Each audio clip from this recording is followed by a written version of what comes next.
Sir నమస్కారం sir. నమస్తే అండి. సార్ రీసెంట్ టైమ్స్‌లో అంటే కొన్ని సాంగ్స్ ఆ మహిళల్ని అసభ్యకరంగా చూపించే విధంగా ఉన్నాయని చెప్పేసి చాలా కంప్లెయింట్స్ మహిళా కమిషన్‌కొచ్చాయని చెప్పేసి వాళ్ళు పేర్కొన్నారు. అంటే మనం కూడా అంతకుముందు డిస్కస్ చేసాము. బాలకృష్ణ గారి 'దబిడి దబిడే' సాంగ్ కావచ్చు, లేకుంటే అంతకుముందు రవితేజ గారి 'మిస్టర్ బచ్చన్‌లోని' 'వీణా' సాంగ్ కావచ్చు. ఈ రెండిటిపైన తీవ్ర స్థాయిలో ఆ సినిమా సాంగ్స్ రిలీజ్ అయినప్పుడు విమర్శలు వచ్చేసాయి. అయితే రీసెంట్‌గా 'రాబిన్ హుడ్' సినిమాలో ఒక 'అదిదాస్ సర్ప్రైజ్' సాంగ్ రిలీజ్ అయింది.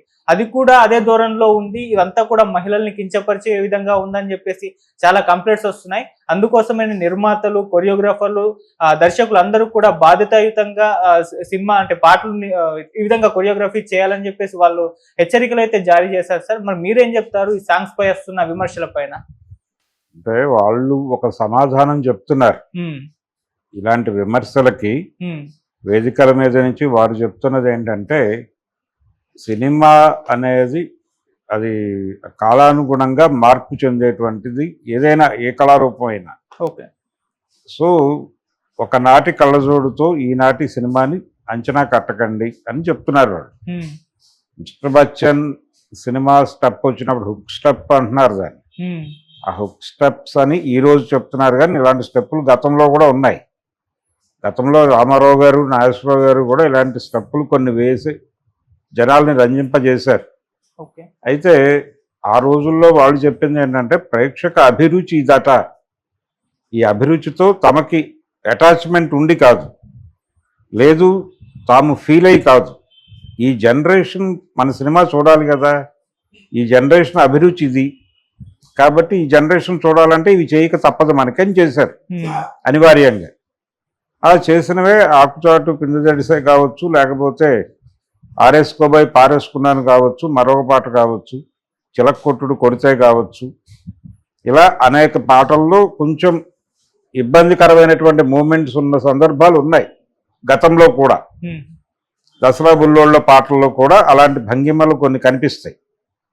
తడిసీని ఎర్ర తెల్లకోక తపా అంటుంటే సాహిత్యం దగ్గరే ఇబ్బందికరంగా ఉంటుంది. అది ఆత్రేయ గారు రాశాడు.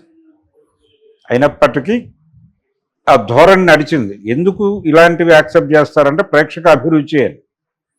ఇప్పుడు కూడా అదే చెప్తారు వాళ్ళు, ప్రేక్షక అభిరుచి అనే చెప్తారు. రెండోది, మీరు సోషల్ మీడియాలో రీల్స్ ఇవన్నీ జరుగుతున్నాయి, వాటిలో స్కిన్ షో ఇంతకు మించి జరుగుతోంది కాబట్టి మేము చూపిస్తోంది తక్కువే. మాకు సెన్సార్ ఉంది కాబట్టి ఇబ్బందులు.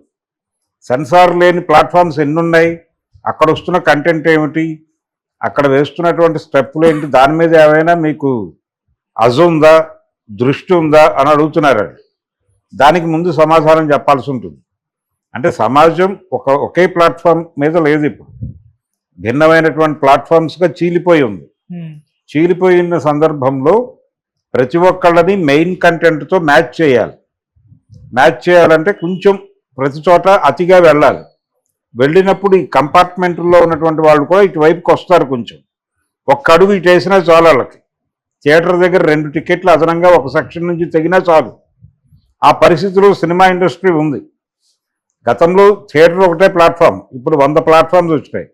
ఎవరి ప్లాట్ఫామ్ వాళ్ళదే అయిపోయింది, ఎవరి కంటెంట్ వారిదే. ఆ కంటెంట్ ఎక్కడి నుంచి జనరేట్ చేసుకుని చూస్తారనేది కూడా వాళ్ళ ఇష్టం. దానిలో ఎవరి ప్రమేయము ఉండట్లేదు. కాబట్టి ఎవరి ప్రమేయము లేకుండా కంటెంట్, ఎవరికి కావాల్సిన కంటెంట్ వాళ్ళకి అవైలబుల్గా ఉండి వాళ్ళు చూస్తుంటే, కన్జ్యూమ్ చేస్తుంటే, ఆ ఏరియాలో లేని రెస్ట్రిక్షన్ ఇక్కడ ఎందుకు పెడుతున్నారు అనేది వీళ్ళ ప్రధానమైన ఆరోపణ. అందుకని దాన్ని ఎలా కన్సిడర్ చేయాలి అంటే, ఇది జనరల్ ప్లాట్ఫామ్ మీద ఉంది కాబట్టి జనరల్ ప్లాట్ఫామ్ మీద ఇలాంటి మూమెంట్స్ కొంచెం ఇబ్బంది. అంటే 75లో రిలీజ్ అయినటువంటి ఎదురులేని మనిషి సినిమాలో మూమెంట్స్ ఏమిటి, ఆకుచాటు పిందెజడిసిలో మూమెంట్స్ ఏమిటి, లేకపోతే ఆరేసుకోబోయి పారేసుకున్నాను అప్పుడు జయప్రద గారి మూమెంట్స్ ఏంటి, ఆ చెట్టు మధ్యలో నిలబెట్టి ఆవిడ్ని ఆ చేయించినటువంటి సందర్భం ఏమిటి, ఇవన్నీ క్వశ్చనబుల్లే. ప్రతి తరంలోనూ ఉంది గోల, ప్రతి సందర్భంలోనూ ఉంది ఇది.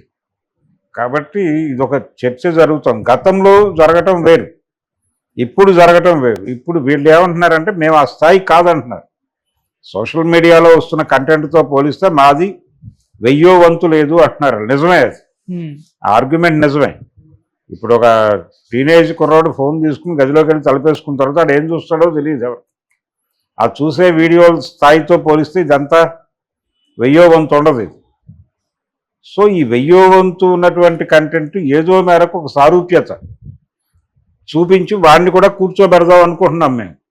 దీన్ని అప్రిషియేట్ చేయండి. వాడి ప్లాట్ఫామ్ నుంచి వాడిని కాసేపు పక్క ప్లాట్ఫామ్ మీద తీసుకురాగలుగుతున్నాం మేము గౌరవప్రదంగానే. అందుకు మమ్మల్ని గౌరవించండి మీరే అంటున్నారు. మరి దానికి మహిళా కమిషన్ ఎలా రియాక్ట్ అవుతుందో చూడాలి. కాకపోతే ఒక శేఖర్ మాస్టర్ లాంటి వాళ్ళు ఇలాంటి సందర్భాల్లో వీళ్ళ వైపు నుంచి ఒక ప్రకటన ఇస్తే బాగానే ఉంటుంది. ఇలాంటివి మేము కొంచెం అబ్బెట్టుగా చేయటం అనేది కంట్రోల్ చేసుకుంటామని చెప్పచ్చు. చెబితే కొంతవరకు కన్సిడరేషన్ ఇవ్వచ్చు. కానీ మాకేం సంబంధం అన్నట్టుగా వ్యవహరిస్తే కుదరదు. ఇది జనరల్గా జరుగుతోంది ప్రపంచంలో. ఇదేం విడ్డూరం కాదు. ఈ విడ్డూరంగా భావించి మీరు చేస్తున్నారు అనుకుంటే ప్రమాదం. అటువంటిది కొంచెం అంటే ఇండస్ట్రీలో ఏవైనా నామ్స్ ఉన్నాయా, ఇదిగో ఇలాంటివి చేయకూడదు, ఇలాంటివి చేయాలి అని ఒక మినిమం స్ట్రక్చర్ అయినా ఉందా అనేది ఒకసారి సెల్ఫ్ సెన్సారింగ్ ఉండాలి కదా. ఆ సెల్ఫ్ సెన్సారింగ్ అనేది ఏదైనా ఇంపోజ్ అవుతుందా, ఎవరైనా మాట్లాడుకుంటున్నారా, మనం ఇలా చేద్దాం మనం ఇలా చేయొద్దు అనేవైనా అనుకుంటున్నారా? అలా అనుకుంటే ఓకే. అలాంటి ఒక వ్యవస్థ ఉంటే బెటరు ఇండస్ట్రీ వైపు నుంచి.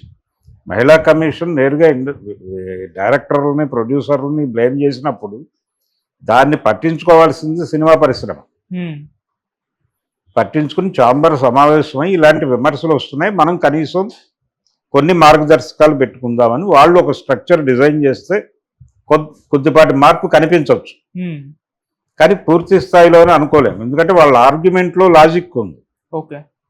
పిల్లలు లేకపోతే వివిధ సెక్షన్స్ కలిసి కూర్చుని చూడాలి. వివిధ ఏజ్ గ్రూపులు 10 ఏళ్ల వాడి నుంచి 100 ఏళ్ల వాడి వరకు ఉన్నటువంటి ప్రతి సెగ్మెంటు థియేటర్లో కూర్చుని సినిమాని ఎంజాయ్ చేయాలి. ఎవరి కంపార్ట్మెంట్లు వాళ్ళకు ఉన్నాయి. ఈ కంపార్ట్మెంట్లో ఉన్న వాళ్ళు చూస్తున్నటువంటి వాళ్ళు కన్జ్యూమ్ చేస్తున్న టాపిక్ని ఏదో మేరకు అక్కడ రిప్రజెంట్ చేయాలి. చేస్తే జనం థియేటర్లో కూర్చుంటారు, లేదంటే రోడ్డు మీదకి వెళ్తారు.